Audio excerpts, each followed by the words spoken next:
করতাম 2 মাস আমি ঠিকঠাক হয়ে যেত। আজ আমি সেটাকে নিয়েছি কাতলা মাছের ঝোল আলু দিয়ে মাছ নিয়েছি। তো তার জন্য আমি কাতলা মাছগুলো ভেজে নিয়েছি বন্ধুরা। নুনগুলো দিয়ে মাছগুলো ভাজা হয়ে গেলে তুলে রাখবো। তুলে ফিরছি ওই তেলে পেঁয়াজ দিয়ে দেবো,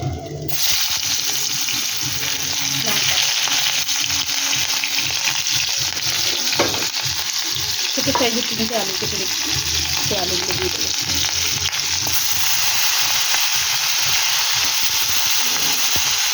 আলুটা ভেজে ফিরছি।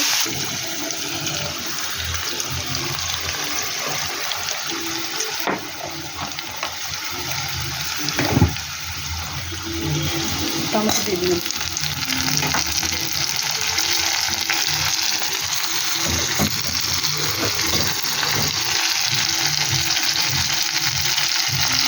টমেটো নুন দিয়ে দিলাম।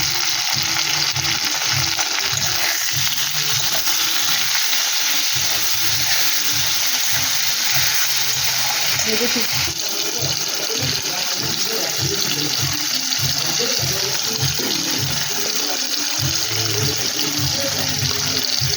হলুদ লঙ্কার গুঁড়ো,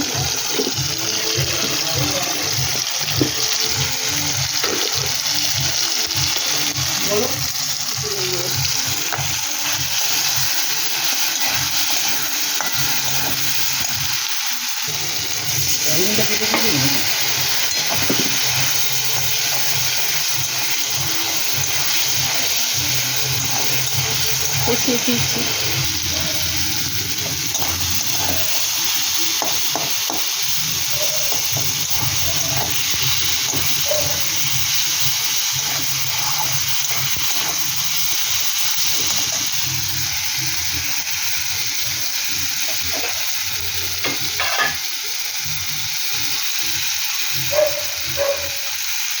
জল ঢেলে দিলাম বন্ধুরা, কিছু জল দেবো না, এতটুকুনি জল দেবো। ফুটলে ফিরছি। তো বন্ধুরা দেখুন আমার ঝোলটা ফুটে গেছে। এবারে আমি মাছগুলো দিয়ে দিলাম, নেড়ে দিলাম। এবার ঝোলটা বেশ খানিকটা কমে আছে, ততক্ষণ ফোটাবো, পরে ফিরছি বন্ধুরা।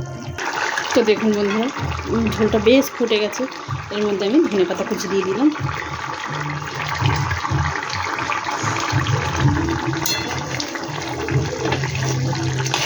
দেখুন, তো আপনারা ট্রাই করবেন, ট্রাই করে কমেন্ট করে জানাবেন আমার রান্নাটা কেমন হয়েছে। আর আমার চ্যানেলটা লাইক অ্যান্ড সাবস্ক্রাইব করে দেবেন। ভালো থাকবেন, সুস্থ থাকবেন। থ্যাংক ইউ ফর ওয়াচিং বন্ধুরা, বাই বাই।